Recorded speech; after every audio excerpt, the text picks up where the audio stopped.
And it's working. Okay, so I've got to do a little bit of due diligence before we get down to today's meet, because I've been leading you awry. We've been working on the Joseph cycle now for weeks, and we are right now at the cliffhanger punchline, and we're going to skip it. We've done it before in past episodes, but I do want to give you the skip over of what it is that we're skipping in order to get to where I want to actually study today. It is something that is not as often studied, so I'm hoping it will be even more relevant and interesting. But I don't want to leave you hanging of what happens with Benjamin waiting as the suspect and the great goblet caper of what's going to happen. Will there be a reconciliation? Stay tuned till next week. This is next week. So Benjamin, as you know, was framed, and Joseph is going to make him into a slave. That's just the end of last week's parasha. And the beginning of this week's parasha, Vayigash, Judah steps forward. And Judah says, we can't let this happen. Very, very beautiful argument, entirely from emotion. No logic at all, really. He's not trying to say that Benjamin's innocent. He's just trying to say you can't put Benjamin in prison. And so he puts himself as an offering, if you will. He says, "Take me instead. I will stay as your slave. Just let Benjamin go back to our father." At this point, Joseph can no longer contain himself. He clears the room. He's alone with his brothers, and he says, "I am Joseph." And as he sees them sticking up for one brother, he is finally reconciled to them in every possible way. And it's this beautiful, beautiful, touching scene. He says, "How is my dad?" And they run back to Jacob, taking the chariots that he sends with them. And Jacob is like, "I can't believe it. You have to believe it. I can't believe it. You have to believe it." He finally believes it. He comes down after getting the A-OK from God, because he was a little unsure about this whole leaving the land of Canaan thing. And he comes down. He's reunited with his son. He is reunited with his son. He is brought before Pharaoh, and they are treated like royalty in the land of Egypt. That's where we're going to pick up. So how are we doing? Everyone got the catch up? Right? The previously on the saga of Joseph. We filled you in? Okay, but you got to remember, Joseph still has a job. Right? Joseph is not a... it's like those things where, you see those movies where you get the family reconciliation and it's all wonderful and everyone's hugging and crying at the end. And you know that the next scene is Monday morning, they're all back to work, and they don't get to stay on that wonderful vacation that they were with together that had all the bridging moments and all the reconciliation. No, eventually they got to go back to their jobs. And that's where we're going to pick up. We're going to pick back up with Joseph doing his job. And I want to see what kind of job he does. And whether it's a good job or not. This is the part where a lot of people lose interest and begin to flip the pages, if they didn't already flip when we went through the list of the people coming with Jacob.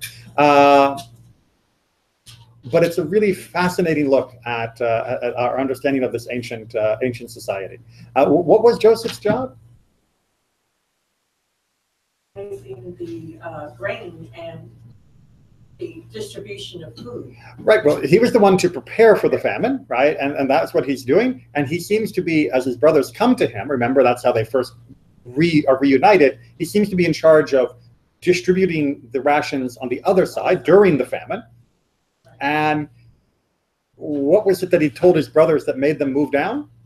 I have food. I have food, and there's 5 more years where there ain't more food. Yeah. Right? So there's no point waiting up in Canaan and be here. And that way you will survive. We talk some other day about why couldn't he just arrange for regular shipments of food? It's not like they were so far away. But that's a whole nother question. But in any event, he still has a job to do, which is shepherding Egypt through the famine, getting them through those 5 more years of famine and out the other side. Good? Good. Yes. All right. So with that in mind, we are on page 286.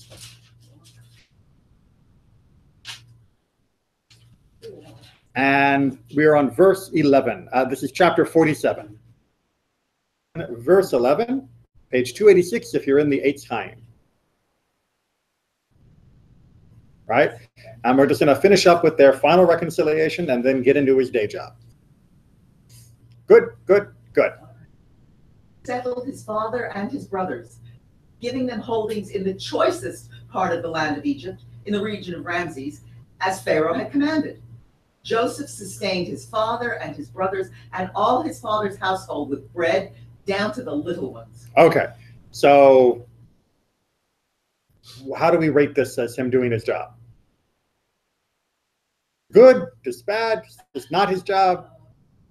You know, him favoring his family over everybody else in Egypt. If I were one of the Egyptians, I might be a little annoyed that they're getting a lot more. Well, does it say that he favors No, them? you're right. It doesn't say he favored them. That's But right. it gives them the choices. Right, so he puts them in the best place. Yeah. Right now, best place is a bit of a question here, because what is the best place for Jacob's family? Is it necessarily the same that would be the best place for the average Egyptian? Because you remember, That's right. if you read the whole parashah, Joseph warns them that shepherds are not exactly held in high regard in the land of Egypt. And that's what they are. They're not farmers at this point yet. You know, maybe a little semi-nomadic farming here and there, but they're still mostly shepherds and herdsmen.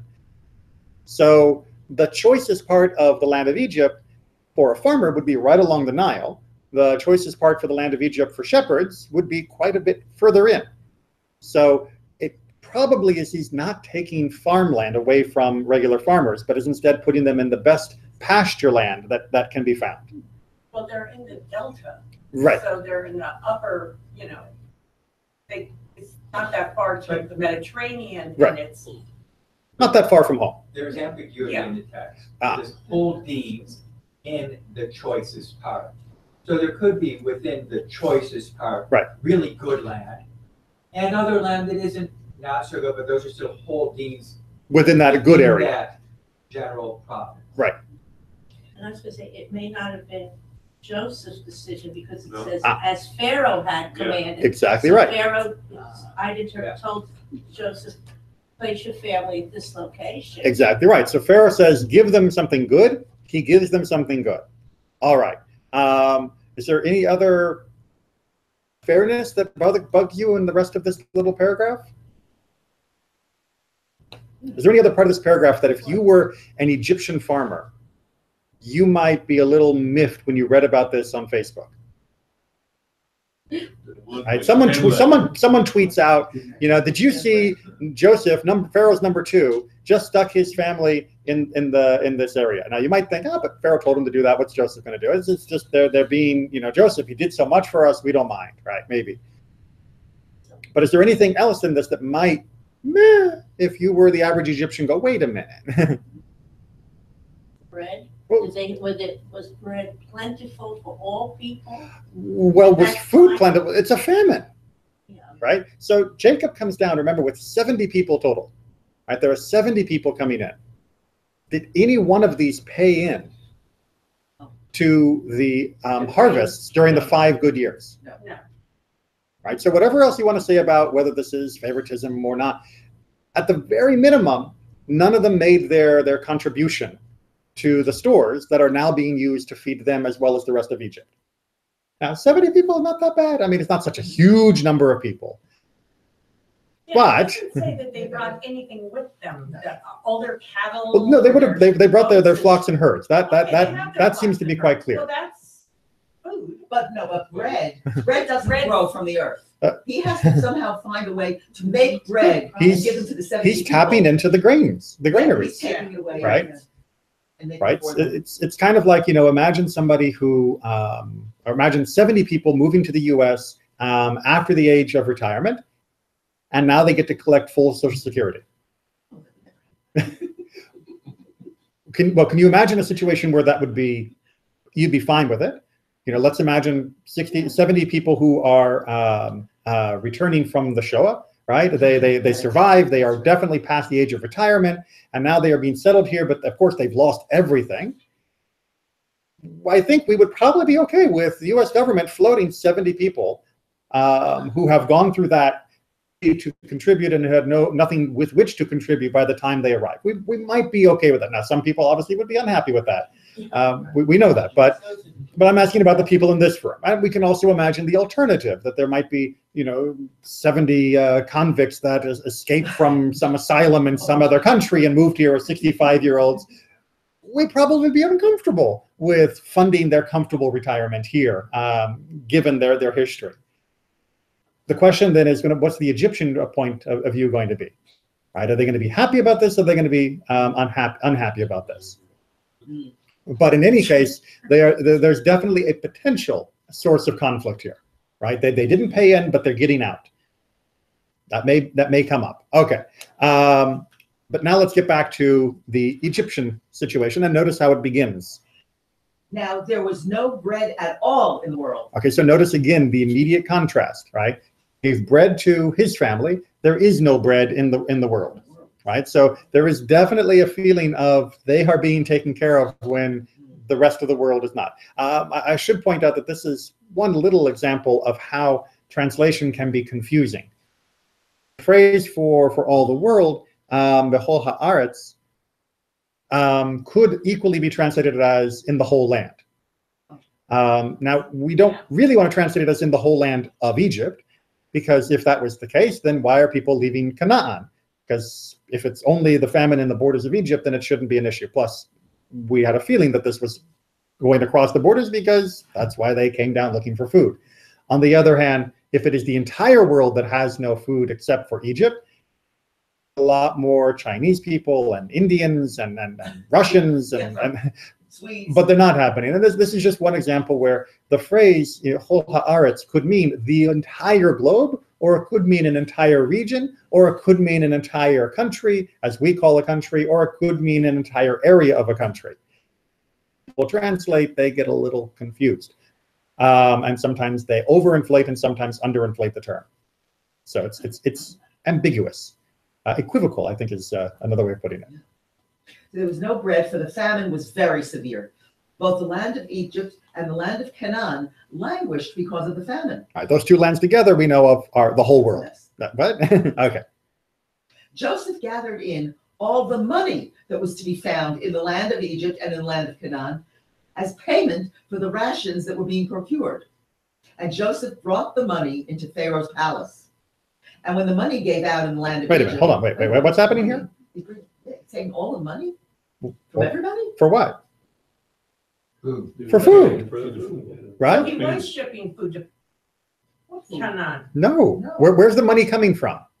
He got all the money that was in the land of Egypt, right? So who's... And in the land of Canaan. Well, yeah, that too. But we're going to focus much more on the land of Egypt here, because that's where his day job is really situated, right? So it means that Taxes? payment, right? So the government has collected the grain. And now that the famine has begun, the government is selling the grain to the people of Egypt. He's nationalized that industry. He has nationalized that industry, but it's not a communist. You give me and then I give you. You give it to me and then I sell it back to you. But how can you sell it back to them if he takes all their money? Well, we're going to get to what they're going to sell when they run out of money. But for at least a little while, and we're going to look through the commentators who try to help us make sense of the timeline here, at least for a little while, the people are coming to Joseph and saying, our crops have failed again this year, we need food. And Joseph is saying, fine, that'll be 100, whatever the Egyptian money was, shekels, we'll just say, that'll be 100 shekels. And then they buy the food from him and they eat. All right, seems perfectly fair, right? Said that they were taxed in the beginning. Yes. Except that there's no indication that the government bought the food from them in the beginning, right? So It was fifth of the crops. at least according to many commentators, yes. So some say the chimesh was just preparation. Others say that the chimesh is from chamesh, is a fifth, 20%. But like the government reserved part of the harvests during the good years, and now is not returning it, but is selling it to the people of the land. Okay? All right, and Andrea, as you just sat back and crossed your arms, if you're an Egyptian, seems fair? had to build all of the storage facilities. They had to go through all of the costs of gathering the grain. I mean, the government incurred an awful lot of expenses to do this. So, I mean, if the government builds a giant freeway, well, let's imagine that it wasn't taxed, but it just built it. Wouldn't it be allowed to collect a toll? They do. And they do, and they do, right? So maybe it's fair. Maybe it's fair. On the other hand, Joseph's family, are they paying? No. They're being supported by Jacob. I mean, they're being supported by Joseph. And they're not paying to get out. Okay. We don't know, it doesn't say. It doesn't say, but it does say that Joseph took care of them. So maybe Joseph's paying out of his own pocket. Of course, his own pockets got full from doing this in the first place. There is perhaps the impression of impropriety. Perhaps the whisper of the hint of possible rumors that this is not entirely being done in the most ethical and fair way. At least if I was an average Egyptian, I could imagine what the Twitter feed would look like. Okay, especially because they're foreigners. You know, these Ivri, these Hebrews that come from across But he's the CEO of this endeavor. He is, and as we know, a successful CEO or political appointee, even if they're from an ethnic, racial, or religious minority, the government will clearly stand by them, and the people will never resent the foreigner when they're part of the government, when they could blame the whole government instead. Right? We have no history at all of people picking the foreigner who was in the cabinet, or picking the court Jew as being the problem, as opposed to the emperor, king, lord, or anyone else who was making the deals in the first place. Yeah. Okay, well, you know, but so far so good, right? Except the money, let's see what happens with the money. However, the money goes to Pharaoh's house. It doesn't stay in Joseph's. And when the money gave out in the land of Egypt and in the land of Canaan, all the Egyptians came to Joseph and said, "Give us bread, lest we die before your very eyes, for the money is gone." And Joseph said, "Bring your livestock, and I will sell to you against your livestock if the money is gone." So they brought their livestock to Joseph, and Joseph gave them bread in exchange for the horses, for the stocks of sheep and cattle and the asses.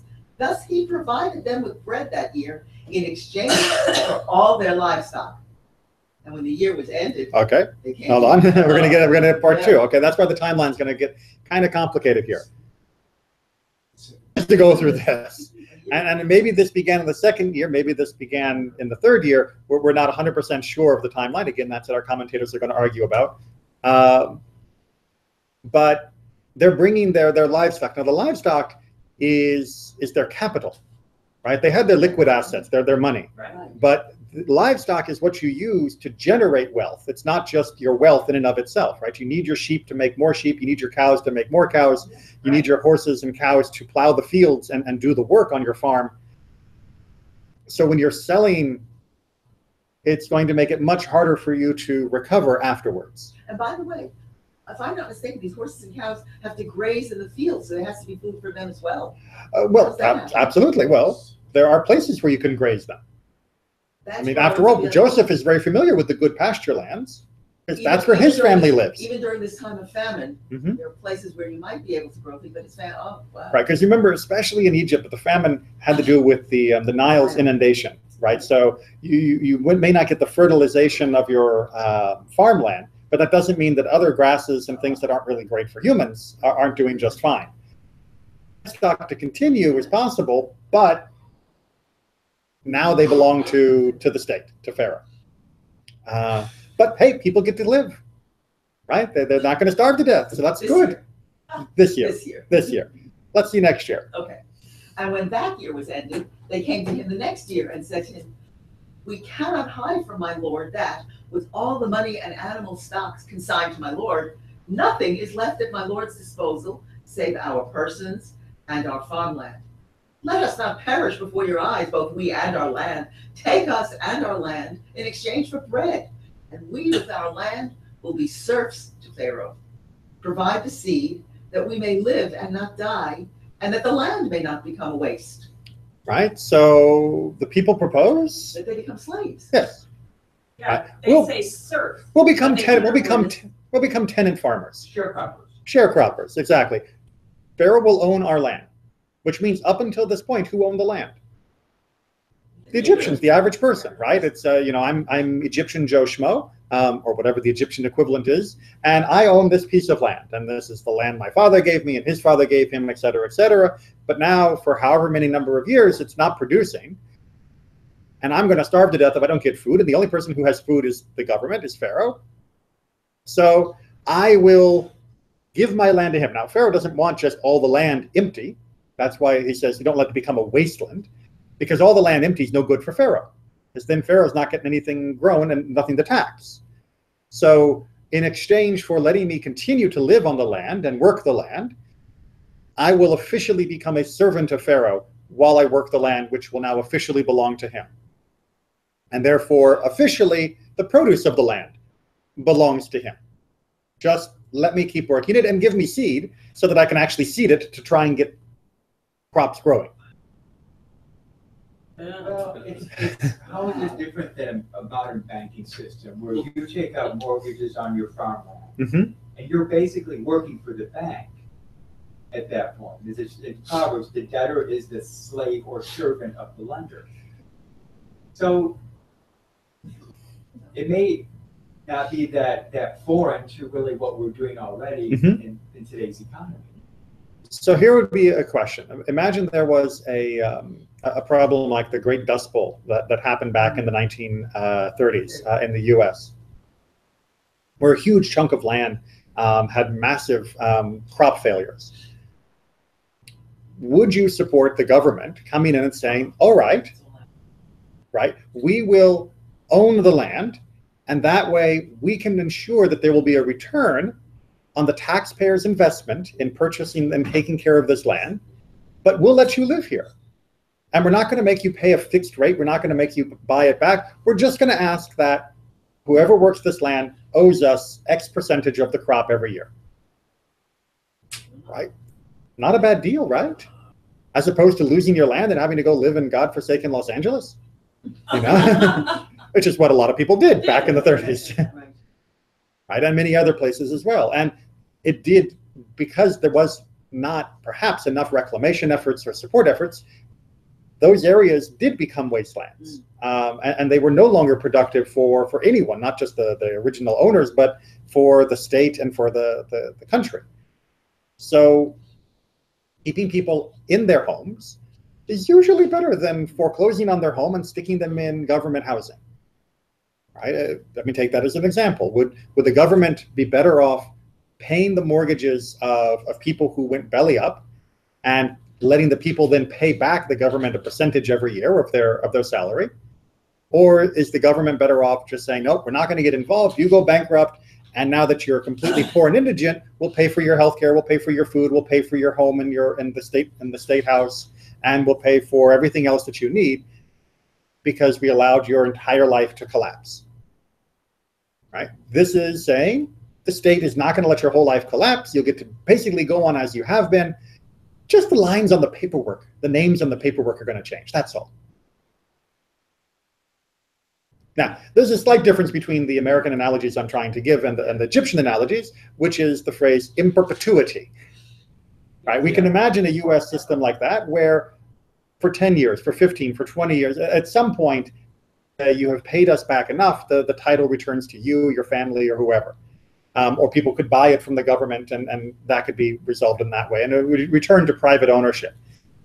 We can at least imagine that, and it has happened in some certain government programs. I mean, you may remember when the US bought a huge share of GM stock during the great financial crisis of 2007, 8, 9, and all of that. And eventually, that was all returned, and the US government technically made a profit, if I'm not mistaken, on that deal. But it went back eventually. The US did not nationalize, privatize forever GM as a US government corporation. Whereas the Egyptian model is, no, It's now Pharaoh Motorworks, and that's not going to ever change. Even if the amount you will pay back in taxes will far exceed, since it goes forever, the amount that Pharaoh lost in giving you free food. There is some imbalance in this process. All right, let's just see the final reaction and upshot of all of this. So Joseph gained possession of all the farmland of Egypt for Pharaoh, every Egyptian having sold his field because the famine was too much for them. Thus, the land passed over to Pharaoh, and he removed the population town by town from one end of Egypt's border to the other. Only the land of the priests he did not take over, for the priests had an allotment from Pharaoh, and they lived off the allotment which Pharaoh had made to them. Therefore, they did not sell their land. All right, so he removes the population? Yeah. Really, really interesting. If you look at the top of page 288, verse 21, what's the verb that's being used there? What's that? In the Hebrew, for the Hebrew. For those that are a little more familiar, the third word technically, if that helps you. Right? What, does that word ring any bells? The root word. Okay, avar, which means to cross over. It's also almost the name of another group of people. Hebrew, right? Avraham ha'ivri. Abraham the mover. Here and Ivri are from the same root, to move. Right? So they have now been Hebraized, if you will. We'll come back to that in one of the commentaries. But there is this dislocation of people. So remember I said in the beginning the deal was you could keep your farm and just work it? Well, I kind of changed the deal. The deal is you're going to work for Pharaoh wherever Pharaoh tells you to work.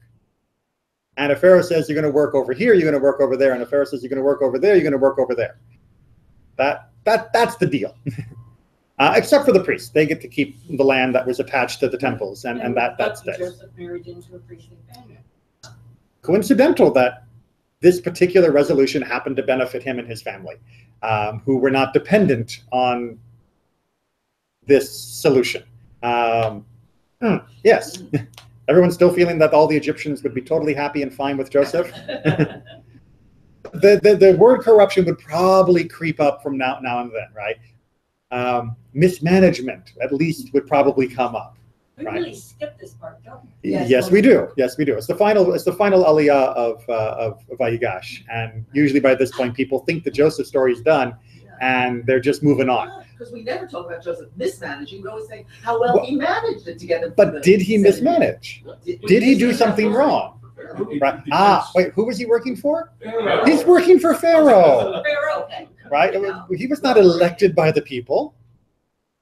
Representative of the district, exactly the district of Ramses, and those are the voters that he represents. No.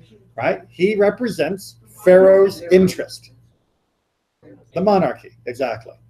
What he has been able to finagle, manage, arrange, depending upon where you are on the Egyptian scale, is rather impressive on behalf of Pharaoh. It is. He shifted. I mean, this is very capitalist. He shifts the capital that exists out among the people. Right. He shifts the capital to Pharaoh. Correct. And in return, he then Enslaves the country. well, he ends up with a nation of renters Right. rather than property owners. Exactly.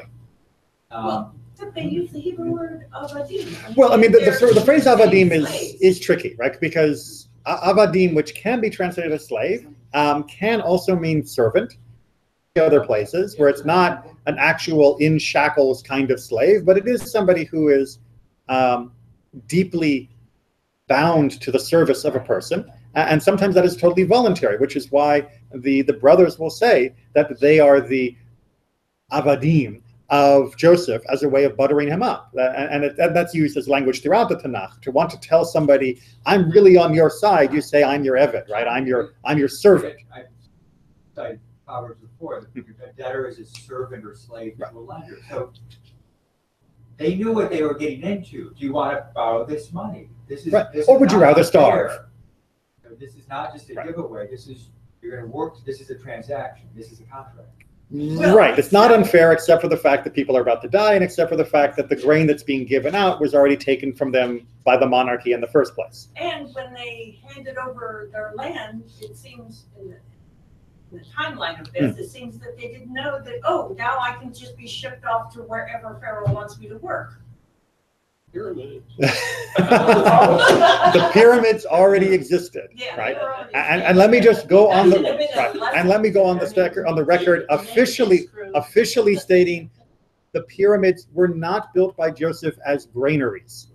All right, that idea came up last year, and it is ridiculous and laughable, not only from archaeology, but also from the internal structure of the pyramids, which are not hollow and would not be good granaries, and also from the fact that simply nowhere in the Torah does it say we had anything to do with the pyramids.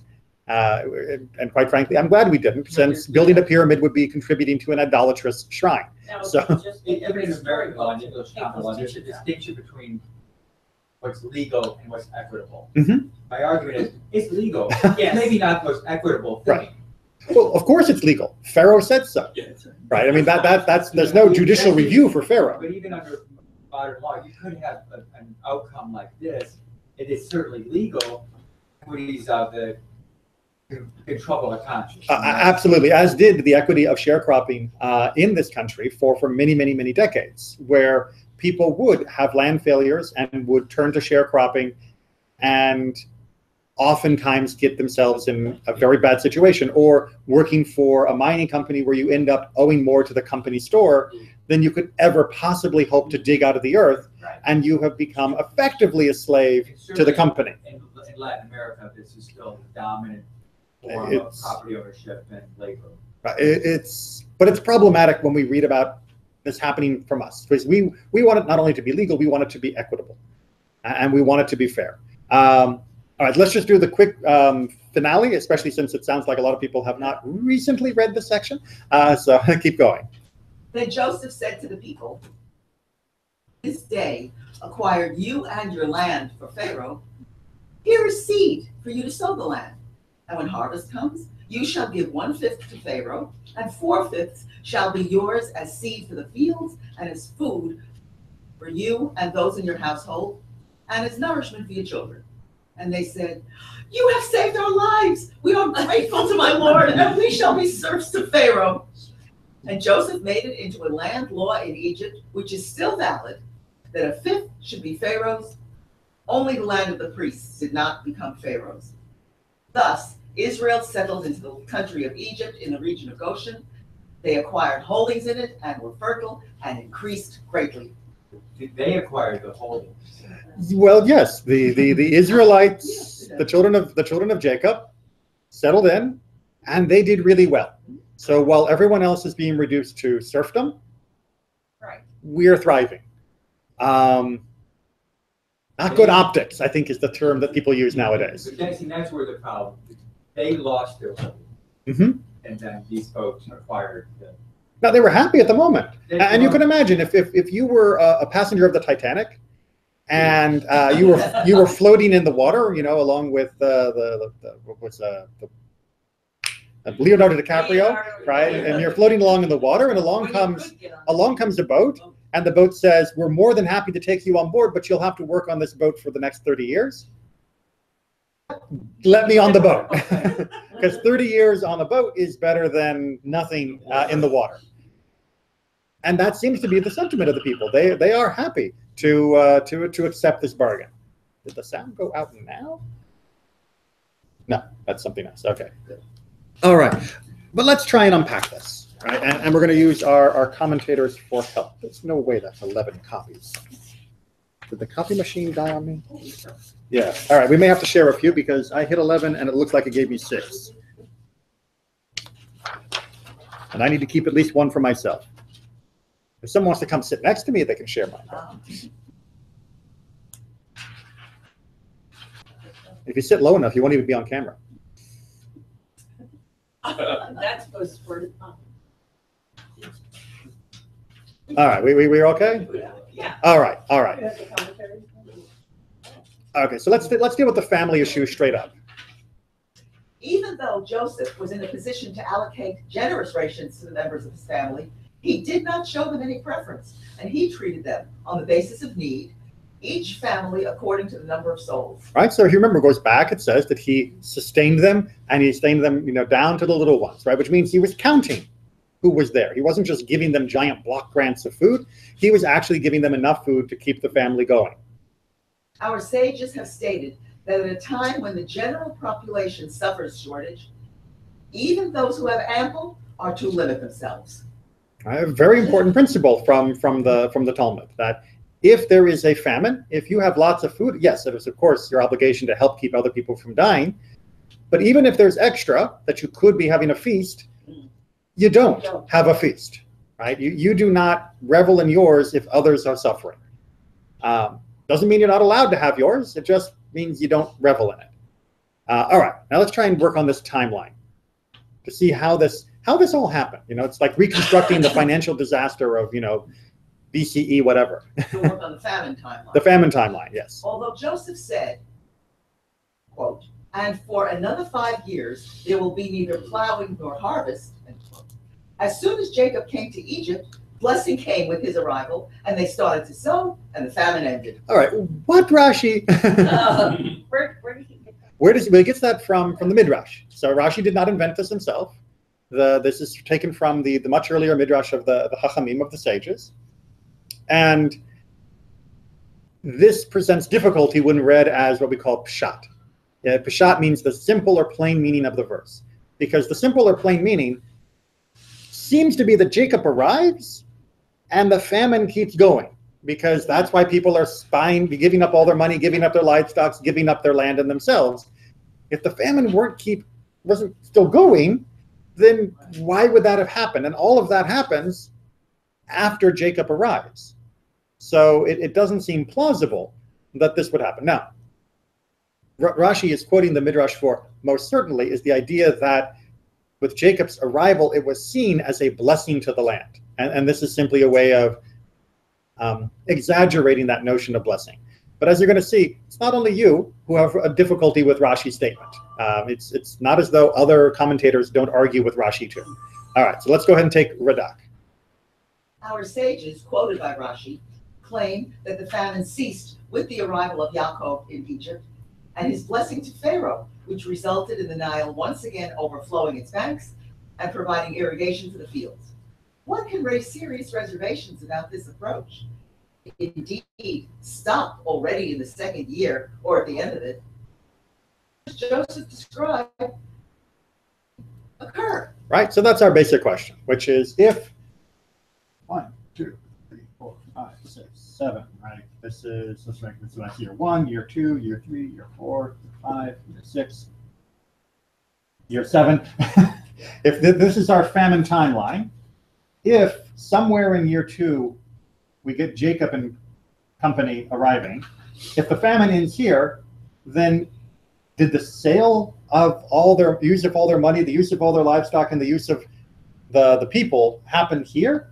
Well, no, because we use the phrase over and over again, and in the next year, and in the next year, and we don't have even 3 years for that to happen here.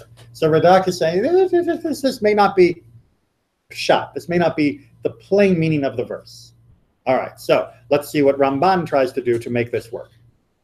In Rashi, the Midrash and Tosefta, they say that the famine ended when Jacob came down. But if so, then Joseph's interpretation of the dream was wrong, and people would doubt his wisdom. Right? I mean, he said 7 years of famine. If Dad shows up in year 2 and there's no more years of famine, then okay, fine, he got the 7 years of plenty, right? But the 7 year of famine, which was the main worry, so yeah, so much for his wisdom. Yeah. Even if we can say people knew why the famine ended, it still contradicts the dream which Joseph claimed was set, not merely a decree. One answer is to say the 5 years of famine were completed after Jacob's death. Right. So Jacob dies many, many years from now, and then we get 5 more years of famine as makeup. Oh. So the famine was in abeyance until Jacob finally died. Yeah, it was delayed. I don't see a lot of support for that idea. Ibn Ezra says The remaining years of famine were less severe, but this does not seem to match the dream either. The plain meaning of the verse seems the most correct. Right, so even Ezra tries the another option to say the first 2 years were terrible, and the last year you had crops, but they weren't great crops, and so it was famine light. Right, it was famine-ish, from where we get the word famished. Oh, yeah. Sorry. So yeah, it's but as Ramban is saying, that does not seem to match the plain meaning of the verse. That does not seem to be the Peshat. The Peshat seems to be bad, bad, bad, bad, bad, bad, bad, bad, bad, all the way through, and Jacob's arrival did not interrupt any of that. Right, and again, if you had not read onward to find out all of this part, the part that a lot of people miss, you might have read the Rashi and said, "Oh, the famine's over, hooray!" and then just skipped on to the next Torah portion, and that's what it's trying to prevent happening. Okay, so let's go ahead and see if we can get down some actual, according to the plain meaning of the text, where the time works. Should go after the money? Yeah. So the phrase there is after the money had run out. This was the 6th year. The 2nd year after the money had run out, this was the 7th year of the famine. All right, so what Forno's trying to do is sort of work backwards. That the 6th year, and this is where everyone gets a little confused. The 20th century, right? 20th century. 1900, 190 To 1999. 2000. Right. We always get a little weird on this. Right. Right? Right? 1901 That's right. to 2000 was the 20th century. We're now Right, in the 21st. If I say, what century did America become independent? You would not say the 17th century. It would be the 18th century. 1776, even though it starts with the number 17, is actually the 18th century, right? Because we are in that period of time that is marked by the end of the time, right? So what he's trying to say here is that in the 6th year, which would have been here during year 5, right? Let me put my numbers differently. It might make it a little bit clearer, right? So if you have from here to here, right? This is the last year of plenty. Oh, no, sorry. That's, I told you it gets weird. Right? So this is the first year of famine, right? That's the first year of famine. This would be the 2nd, 3rd, 4th, 5th, 6th, and 7th, right? Those are the 7th year, even though this is actually the end of the 7th year. And so that's when we hit the number 7 in terms of counting up our cycles of 365 days. 6th year plus 1 is technically part of the 7th year. Yeah, okay. So in the 6th year, says Forno, right? Money goes. Right, that's Forno's opinion. Make sense? All right, this is the money run out. This was the 6th year. Why does he No say more money? money. Why not the 5th year? Okay, and then the 2nd year after the money had run out, right, would be The 7th year. 7. right, exactly. But there's a problem with that because what happens in the 7th year? Cattle. Right. They sell themselves for the 7th year. No, livestock. Well, they sell livestock. Remember, it doesn't actually say 7th year of famine. They sell themselves, did it? Just making sure. It says the next. They just keep going next year, next year, next year. That's what was so hard. Yes. Yes. So we have 3 next years, right? They use up all their money, and then the next year, they in verse 15 they use up their livestock, and then the next year in verse 18 they use up themselves. That's right. In verse 19, it says, "Take us and our land in exchange for bread, and we will be servants to Pharaoh." Exactly. So Sforno seems to be trying to heavy pack the end. Now he's doing this with something in mind that might escape your notice, which is I just flipped my pages. There we are. In verse 19, they say, "Take our land and provide the seed." Right. Now, why would they need seed? Because the famine is ended. Exactly. Right? Everything's been eaten, even the seeds. But now the famine's over, they need seed to replant. And what are you going to eat until your next crop comes in? Right? So this is your planting year. I did not draw this to scale. Right? So that's why he puts them at the end, because he says if the seed is happening, then that must be the year after the famine is over. They would not, they're farmers, they wouldn't ask for seed when you can't plant it. If they believe in Joseph's prediction that the famine is still going to keep going, then there's no point asking for seed until you get to the very end. Now, if you believe one of, like Ibn Ezra, the idea that the famine got less severe, then you still need seed throughout all these years. But if you believe the famine was total, then the only time you need seed is technically in the 8th year when the famine is over. Right? 7 years plus a day, now we can start planting, and now we're going to be able to get some food. But until the harvest comes in, we will starve to death unless Pharaoh gives us food. So it wasn't even during the original 7 years that they sold themselves in their land. The famine was just long enough. Make sense? Okay. When they plant the seed, it doesn't take a whole year for it to become a whole year, no, but it does take takes more than a couple months. So you know, when we do the early winter planning according to the Jewish calendar, after Sukkot, that's not coming in the main harvest until barley, which is Pesach. So think of going from Sukkot till Pesach without any food grown. I mean, that's a significant amount of time to be hungry, like impossible. Like 6 months almost, or maybe even depending upon if you have an extra Adar. So we can sort of understand why, even though they were still working and they knew the food would come in, they couldn't wait for the return on their harvest. They needed food now, and that must have been so bitter to realize that that's where they were. This also makes some more sense from Pharaoh's point of view, because what are they promising to Pharaoh in exchange for this? Payoff of a harvest. Well, if they did this exchange way back here, Pharaoh's going to have to wait forever before he gets his payoff.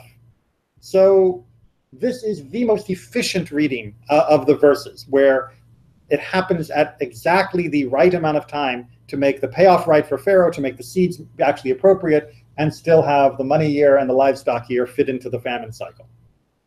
Everywhere up until here, people were basically able to feed themselves, or their money had not been exhausted. Right? So they lived off their own supplies or the money that they had to buy the supplies, and it was only in the 6th year that finally collapsed. Does that make it a little bit more palatable than people, you know, selling themselves in like the 3rd year? Maybe. I mean, this was a mega famine. This was not a minor thing. Minor things people could deal with. This they could not deal with. All right, let's keep going because we're running late.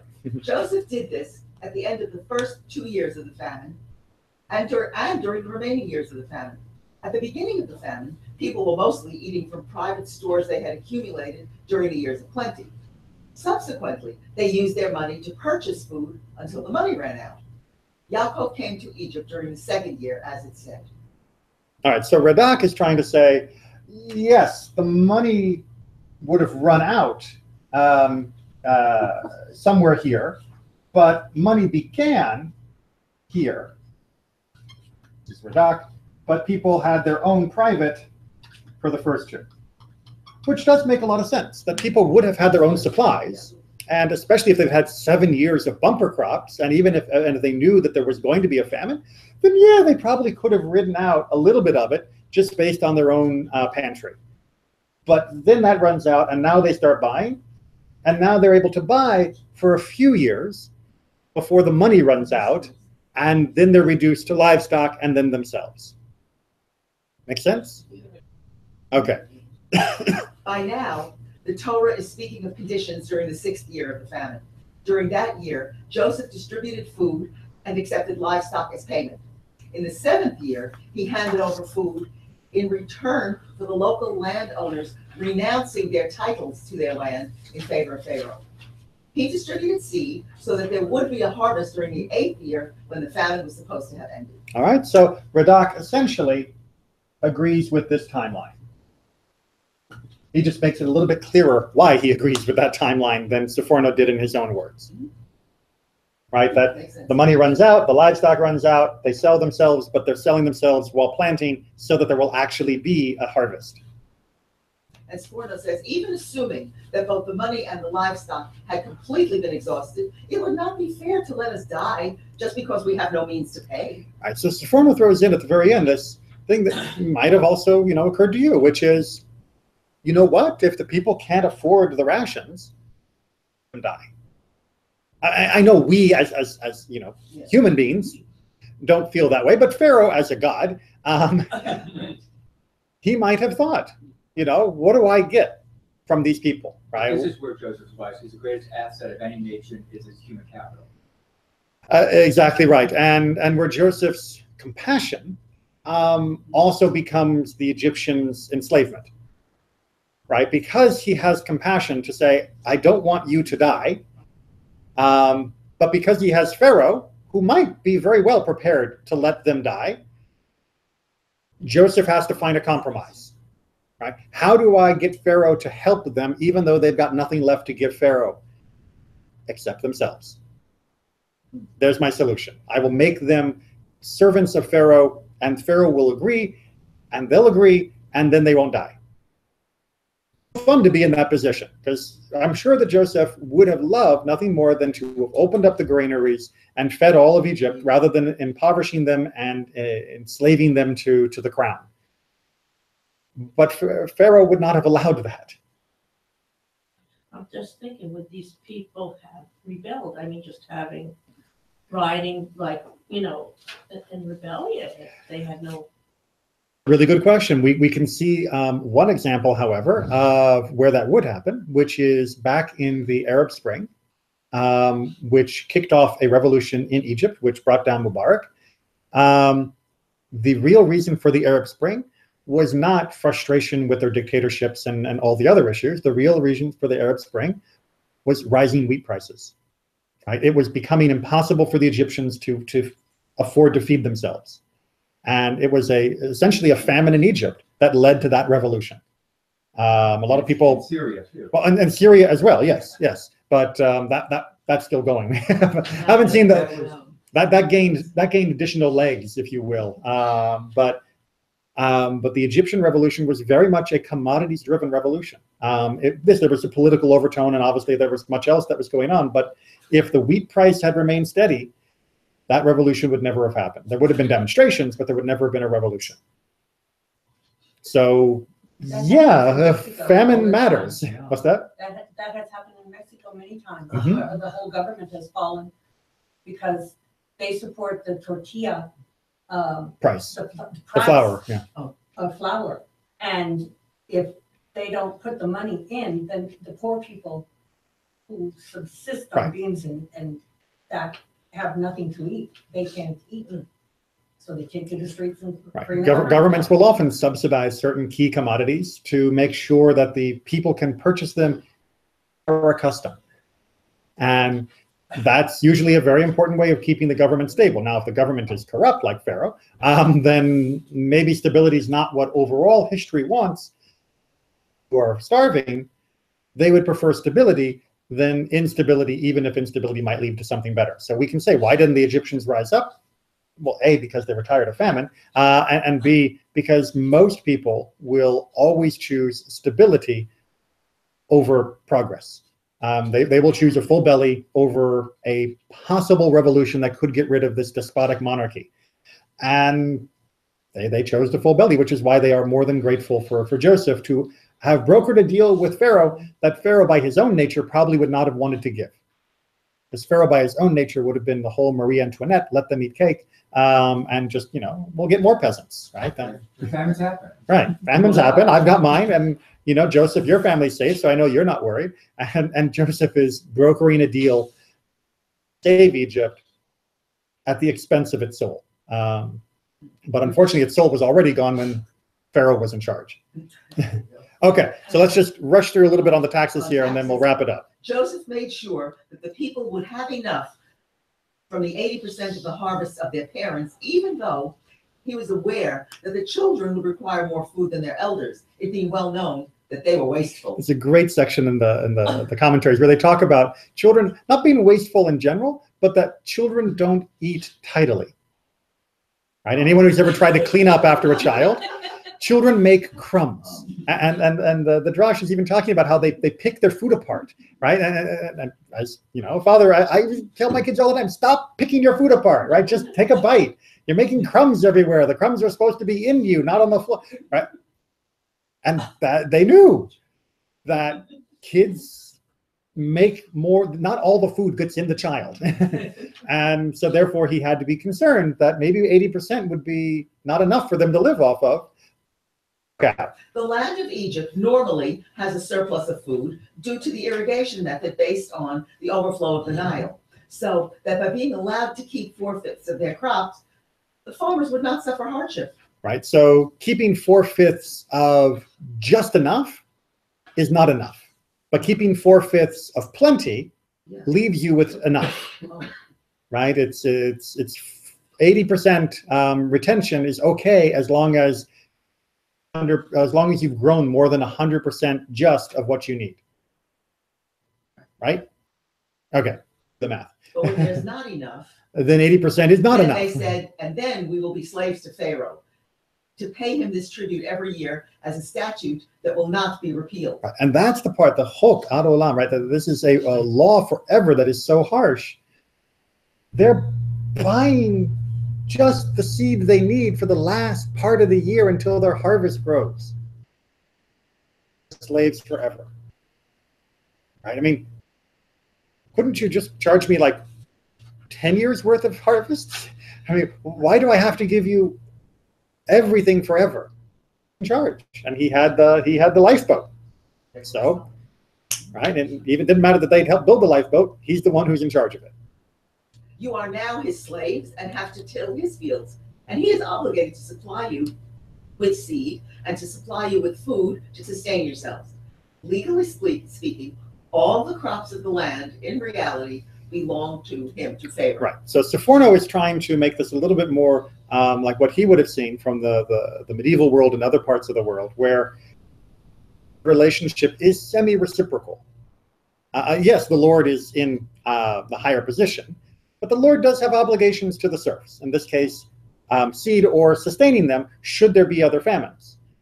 But the serfs have the more onerous obligation of 20% off the top every year.